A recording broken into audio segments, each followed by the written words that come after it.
Good morning, all of you. Welcome to your social science class. And students, today I am continuing your chapter 3 of economics. The name of the chapter is Money and Credit. As you all know, in yesterday's class, we have already learned that what is money, what is credit, and also we have learned about the barter system. What is the barter system? The system in which goods are exchanged, there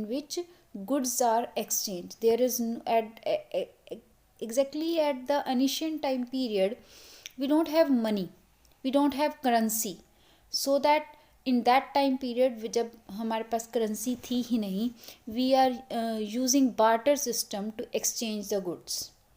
But the major problem of barter system is that it required the double coincidence of wants. I already explained you that what is double coincidence of wants. So today I am not going to explain this. Today my topic is modern forms of money. As we all know that from the ancient time period we are using currency or money. In the ancient time period we don't have the currency like today, like paper currency or coins that are don't made up of very much precious metal. Earlier in the ancient time period we have punch marked coins. हमारे पास क्या होते थे? Punch marked coins. Punch marked coins होते थे. You can see here, these are punch marked coins. These, and at later on timings we are also have coins, those are made up of precious metals. These are the coins, those are made up during the Mughal सल्तनत के time पर, और हमारी जो सल्तनत आई हैं different डेवरी, at that time we have this type of coins. Exactly, these coins have their own value. No doubt they are used as a currency at that time, but इस currency की अपनी भी एक वैल्यू होती थी. As you all know कि आज का जो हमारा कॉइन्स है, आज just like this rupee 1 rupee coin. This 1 rupee coin having value of 1 rupee just only in our country, but if you take it at any other place then value इसकी 1 rupees ही रहेगी, but वो सिर्फ कहाँ चलेगा? हमारे country में चलेगा, कहीं और नहीं चलेगा. ठीक है. बट जो प्रीशियस मेटल्स होते थे अर्लियर, जो हमारे पास कॉइन्स होते थे, जैसे गोल्ड कॉइन्स हैं. अब गोल्ड, सोने का सिक्का आप कहीं भी ले जाओगे थ्रू आउट द वर्ल्ड, उसकी करेंसी के रूप में वैल्यू हो ना हो, but that have a value in the form of metal, because that is made by a precious metal in the form of gold. ठीक है. तो this is the major difference of today's currency and the ancient time currency. Okay, चलिए. Now this all is about your currency. In our country Reserve Bank of India is having full control over the currency. Exactly, Reserve Bank of India is having the right to issue the new currencies and give all the details about the currency is in the hand of Reserve Bank of India. ठीक है. अब currency का use हमें क्यों ज़रूरत पड़ी, ये मैं आपको पहले ही डिस्कस कर चुकी हूँ. मेनली हमने ये डिस्कस करना है कि हमारे करेंसी की जो वैल्यू है, वो हमारी करेंसी मीडियम ऑफ एक्सचेंज को एक्सेप्ट किसने बनाया? That is Reserve Bank of India. As it is written here, why is it accepted as a medium of exchange? It is accepted as a medium of exchange because currency is authorized by the government of the country. अब हमारे country में जो coins हैं वो as a currency use हो रहे हैं. क्यों? Because that are authorised by the government. If once that paper currency is negligible by the government, और गवर्नमेंट उसको डिमोटलाइजेशन के थ्रू, आपने पढ़ा था at that time period when prime minister Modi have take the rupees of 500 notes और 1000 notes के जब बंद कर दिए गए, तो if we have that 500 note today, then is it the value of 500? No, that is just a piece of paper now. Why? Because that is not authorized by the government now. Okay, so this is that who authorized our currency. Reserve Bank of India is authorized our currency. Now the next topic is deposit with banks. अब deposit with banks exactly who deal with the currency matters. हमारे currency matters को कौन deal करता है? Banks deal करते हैं. ठीक है बच्चे, वैसे तो आज का जो मॉडर्न टाइम पीरियड है, we are using many mode of payments. In today's time period, we are not using only cash payment, but we are using many other mode of payments like through internet banking, through Google payment, phone pay, and many other modes are here. Checks hai, demand draft is here. We are using all these modes to pay the currencies, for the payment. ठीक है, payment के लिए हम ये सभी modes को use करते हैं. ओके तो अब बैंक्स के रोल को डिस्कस करेंगे. Exactly what is the role of the banks? Let us read it first. The other form in which people hold money is as deposit with banks at a point of time. Other form in which people hold money, वो form जिसमें लोग क्या hold कर रहे हैं? Money as a deposits. At a point of time, people need only some currency for their day-to-day needs. As we all know that for daily routine work and for day-to-day purchasing and selling, we required few money. For instance, workers who receive their salaries at the end of each month have extra cash at the beginning of the month. Now timing is changed. As we all know, earlier we got our salary cash in hand, but nowadays this pattern is changed. Now maximum we are having our salaries in the banks and we are taking out the money that we much required for our daily routine. ठीक है, आज के time में ये जो criteria है ये थोड़ा सा चेंज हो गया है. ठीक है, but earlier what the people do, they are having a budget in a month and they deposit the extra money in the banks. वो एक्स्ट्रा मनी जो थी वो बैंक में जमा करवा देते थे. Now what do people do with this extra cash? They deposit it with the bank account in their name. Bank accept the deposit and also pay an amount on interest on the deposits. Bank क्या करते हैं? उस deposit को accept करता है और उसके बदले में हमें क्या देता है? Interest. As you all know that we are getting interest over our deposit money. ठीक है, हम कोई भी पैसा जमा करवा रहे हैं बैंक में तो उसके पीछे हमें कुछ ब्याज मिलता है, इंटरेस्ट मिलता है. In this way, people's money is safe with the bank and it earns the amount also. Now this is two benefits for the general public. One, that their money are in safe hands. Secondly, they also get some interest. तो उनके पैसे कम नहीं हो रहे, उनके पैसे बढ़ रहे हैं, इंक्रीज हो रहे हैं.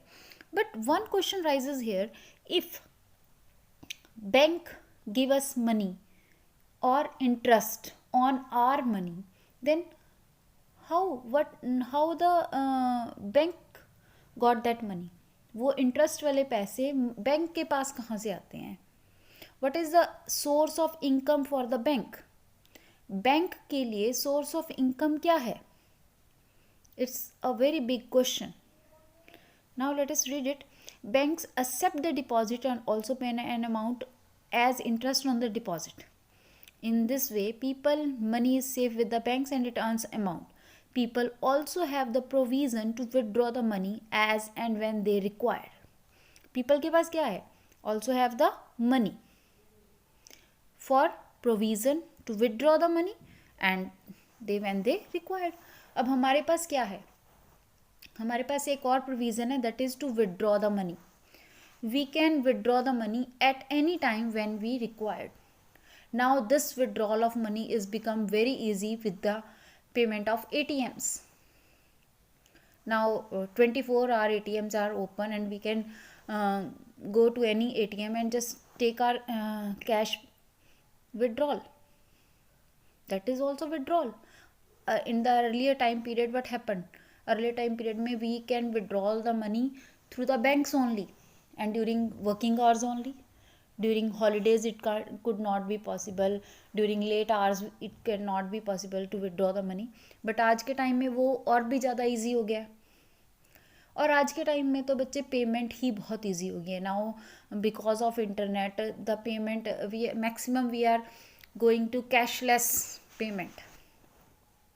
मैक्सिमम हम क्या कर रहे हैं? कैशलेस पेमेंट्स कर रहे हैं through the different sources, either the Google Pay or the phone pay and many more sources are here, right ना. तो बहुत सारे सोर्सेज से हम कैशलेस बैंकिंग कर रहे हैं, कैशलेस पेइंग कर रहे हैं. ठीक है, चलिए. तो विदड्रॉ भी कर सकते थे and this is called when we are withdrawing the money and at that time when we required that money is called what? That money is called withdraw on demand deposit. That is known as demand deposit. देखो, keep in mind what is demand deposit. Demand deposit क्या है? ध्यान से सुनना. हमने जो normal bank में हमारे मनी जमा है, our money that is with the bank, we can take that money anytime when we want and when we required. That is called demand deposit because we can take that money back when we are demanding. जब भी हम demand कर रहे हैं bank हमें वो पैसे वापस दे रहा है, either through the banking or through the ATMs. That deposits are under demand deposits. As you all know, आपने कुछ और डिपॉजिट भी सुने होंगे like fix deposit. Fix deposit, अगर फिक्स डिपॉजिट इज़ व्हाट? आपने एक बार फिक्स करवा दी अमाउंट्स और after a fix time period you can get that money back. In between आपको वो पैसे वापस नहीं मिलेंगे. एंड इफ़ यू गॉट, और अगर आपको मिलेंगे तो क्या होगा? If you got then what happen? तो आपके फुल मनी नहीं मिलेगी. ठीक है ना, वो फिक्स डिपॉजिट के कुछ रूल्स होते हैं. But demand deposit when you want then you can take your money back. ठीक है, तो this is our demand deposit. Now demand deposit offer another interesting facilities. Demand deposit other facilities भी देता है. It is this facility which lends it the essential characteristic of money, that of a medium of exchange. You would have heard of payment being made by check instead of cash. Yes, it is. This is another form of payment through the demand deposits. ठीक है, अब demand deposits में क्या है? We are sometime you are listening about the cheques कि मैंने check काट के दे दिया. अब चेक क्या है? What is check? चेक का नाम बहुत बार सुना होगा. चेक किस लिए दिया जाता है ये भी आपको पता होगा, बट एग्जैक्टली चेक है क्या?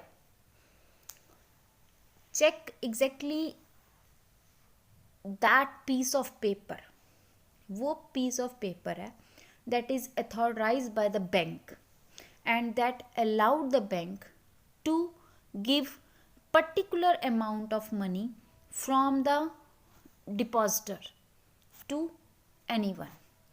मतलब जिसके पैसे डिपॉजिट हैं बैंक में, उसके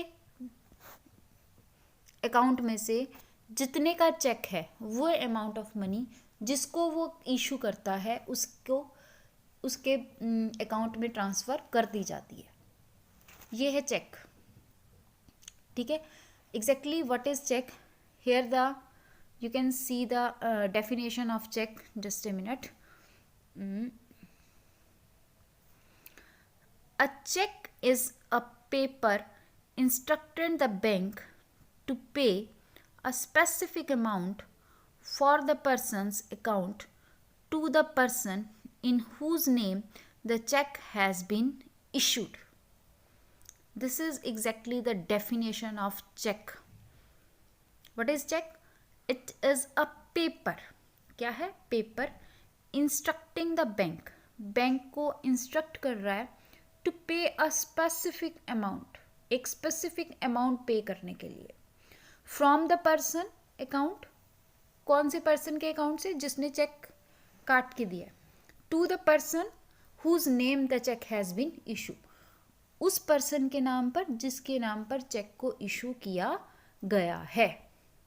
तो this is a cheque and cheque is without payment, without using cash. हमने कैश पेमेंट नहीं की. Normally cheque is use to pay a large amount of money, a large sum of money के लिए normally हम cheque को use करते हैं. But small sometime कुछ स्मॉल पेमेंट्स के लिए भी हम चेक्स को यूज़ कर लेते हैं. ठीक है. Here we have a sample of a cheque. Cheque में क्या क्या हमें भरते हैं? Name, money and already check containing the amount, the account number as well as the bank name that already a check have. ठीक है. तो this is a sample of check. Now come on, thus we see that the demand deposit share essential feature of money and check against demand deposits make it possible to directly settle payments without the use of cash. तो check क्या है? Payments without the using of cash. So you must remember the role that the bank play here. Here what we have to remember, we remember the role of banks. But for the banks there would be no demand deposit and no payment. Bank के लिए कोई demand deposit नहीं है और bank के लिए कोई payment नहीं है. By check against these deposit, the modern forms of money, currency and deposits are closely linked to the working of the modern banking. आज के टाइम की अगर हम बात करें तो करेंसी और डिपॉजिट्स दोनों ही क्लोजली लिंक हैं हमारी मॉडर्न बैंकिंग से, मॉडर्न बैंकिंग सिस्टम से. एग्जैक्टली आज का जो हमारा बैंकिंग सिस्टम है वो थोड़ा डिफर भी हो गया है. एज आई टोल्ड यू कि आजकल हम बहुत सारे न्यू मोड ऑफ पेमेंट्स जो हैं वो यूज़ करते हैं. ठीक है. चलिए, now come on the next topic of the chapter. The topic is loan activities of banks. Very important topic. Here we have to be discuss that how the loan are given by the banks. Exactly in this topic we also learn that exactly what is the source of income for bank. As I told you earlier that bank gave us money, our money back also and also the interest on that money. देखो, bank हमें दो चीज़ें दे रहे हैं. एक तो हमारा पैसा तो हमें वापस कर ही रहे हैं, सेफली भी रख रहे हैं और हमें वापस भी कर रहे हैं. बट सेकेंडली वो हमें क्या दे रहे हैं? Rate of interest. तो मैंने आपसे तब भी एक क्वेश्चन पुटअप किया था कि what is how bank take that money, वो वाली मनी जो इंटरेस्ट के रूप में बैंक हमें दे रहा है वो बैंक के पास कहाँ से आई, और बैंक का सोर्सेज ऑफ इनकम क्या है. At last bank also give the salaries to its employees. Then how the bank got the money. Now here we learn it through the loan activities of banks. Let us read it. Let us take the story of banks further. What do the banks do with the deposit which they accepted from the public? There is an interesting mechanism at work here. एक बहुत ही interesting mechanism है जो इस सारी की सारी bank activity पर work करता है. Let us understand it. ठीक है. इसको ध्यान से सुनना. देखो बच्चे, बैंक क्या करता है? बैंक इन अ डे उसके पास जितनी भी अमाउंट, सपोज उसके पास 100% जितनी भी अमाउंट है, बैंक उसका 85% यूज़ करता है लोन एक्टिविटीज़ के लिए. 100% में से 85% बैंक किस में यूज़ कर रहा है? लोन एक्टिविटीज़ के लिए. और अपने पास लेन देन के लिए कितने परसेंट बचा के रख रहा है? 15%। बच्चे ध्यान से सुनना मैंने क्या कहा, ठीक है? मैंने क्या कहा ज़रा ध्यान से सुनना इस चीज़ को कि मैं एग्जैक्टली क्या बता रही हूँ आपको। बैंक के पास 100% है, 100% में से 85% से बैंक यूज़ कर रहा है एज ए लोन एक्टिविटीज़, और 15% is using for daily dealing. Daily की डीलिंग के लिए वो यूज़ कर रहा है 15%, ठीक है? यस, तो बैंक वो 15% तो यूज़ कर रहा है डेली डीलिंग के लिए। एग्जैक्टली उस 15% से बैंक डेली रूटीन में जो भी पैसे लेने आता है उसको पैसे दे देता है। देखो कभी भी ऐसा नहीं होता कि जैसे एक दिन में अगर 100 लोगों ने पैसे जमा करवाए तो 100 के 100 वो वापस भी सेम डे ही मांगेंगे, नहीं, वो डिफरेंट डेज पर पैसे वापस लेने आएंगे। तो बैंक जो 85% है वो तो लोन के रूप में दे देता है उन पर्सन्स को जिन्हें लोन रिक्वायर्ड है। हमारा ही पैसा वो दूसरे लोगों को दे देता है टू फुलफिल देयर नीड्स, ठीक है? तो यहाँ पर बैंक वर्क कर रहा है as a mediocre between those who have surplus money and those who have the that need money, ठीक है? तो मीडियोकर का वर्क कर रहा है बैंक दो लोगों के बीच में, समझ आ गई? तो यहाँ पर and this keep in mind that bank हमें हमारी डिपॉजिट मनी पर क्या दे रहा है? Rate of interest, but the rate of interest that is given to us on our money that is less as compare to the rate of interest that bank takes to from that person to whom he is giving loan. यानी कि loan के ऊपर जो rate of interest bank वापस लेता है वो high है और जो हमें रेट ऑफ इंटरेस्ट बैंक हमें दे रहा है वो लेस है।